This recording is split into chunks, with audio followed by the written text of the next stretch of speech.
আজকে এই অজর হয়েছে শুধুমাত্র সরকারের জন্য, কারণ আমরা সরকারের উপরে ভরসা করেছিলাম। মুখ্যমন্ত্রী আমাদের ইন্ডোর স্টেডিয়ামে বলেছিল একজনও যোগ্যের চাকরি যাবে না, কিন্তু আপনারা দেখতে পাচ্ছেন মুখ্যমন্ত্রী আমাদের সঙ্গে নেই, উনি শুধুমাত্র অযোগ্যদের সঙ্গে আছেন। আমরা কি অন্যায় করেছি?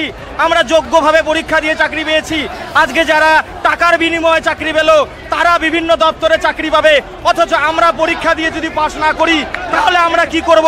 সেই বিষয়ে উনি কিন্তু এখনো কিছু বলতে পারেননি। তাই এই আন্দোলন আমাদের চলবেই, চলবেই।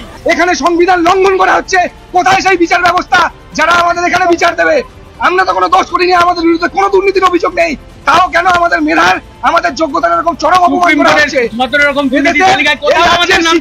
কি অবস্থা? এই শিক্ষকদের যদি হাল হয় তাহলে সাধারণ মানুষের কি অবস্থা হবে? সাধারণ মানুষ ভেবে দেখুক। আগামী দিনে আমাদের পাশে আমরা এখানে শান্তিপূর্ণ অবস্থান বিক্ষোভ জানাতে এসেছি, কারণ গতকাল নোটিফিকেশন বেরিয়েছে। আমরা 7 বছর আগে মেধার জোরে নোটিফিকেশন এবং গেজেট মেনে আমরা পরীক্ষা দিয়েছি, আমরা কোনো দুর্নীতি করিনি। তারপরেও আমাদের শান্তিপূর্ণ অবস্থান বিক্ষোভের যে অধিকার, সেই সাংবিধানিক অধিকার আমাদেরকে কেড়ে নেওয়া হচ্ছে।